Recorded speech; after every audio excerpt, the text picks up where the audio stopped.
Hi, this is Mrs. Gerhart, and today I'm going to go over how to actually start creating your relief cardboard sculpture. So here are a few examples of some finished pieces done by children. There are at least 4 different layers, at least 20 parts, no bigger than 12 inches in any one direction, and as you can see, eventually we'll get to the painting part.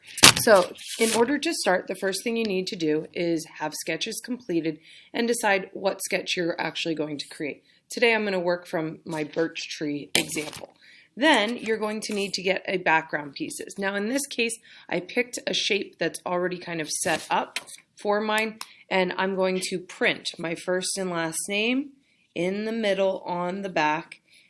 I'm also going to write the period number and the homeroom number that I'm coming from.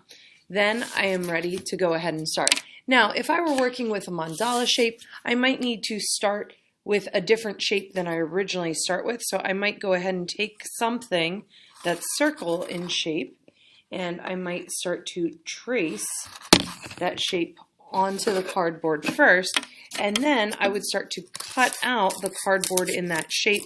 Then once I have it cut out, I would go ahead, write my name, homeroom number, and period on the back of that piece so that I can go ahead and start. Once you have your background piece, whatever that might be, then you're ready to go ahead and start building your overall design. So as I'm starting to take a look at my design, I need to start out with the trees. You need to make a decision. What's first? What's second? What's third? What's last? You will need to connect at least 30 different pieces. Oops.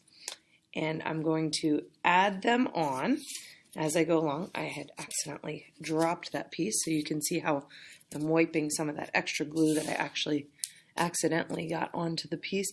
And I'm going to start to set up my birch tree pieces where I need them. Now, I already had pre-cut a few of the pieces that I'm going to use, but as you create, you want to start, cut, and then what's that next piece going to be? Where is it going to fit in your overall design? As you're creating this, you might have some pieces that overlap with other pieces and other parts. You might let it go off the edge, or I might snip that right at the edge, kind of more like a picture frame. I might even need something to be raised up. So let's say I'm trying to raise this piece up. What I can do is I can take a few pieces of small scraps. I can add some glue in between those pieces. And then once I have those pieces together, I might add another part underneath. This is a little bit too big, so you might have noticed that it was sticking out the side.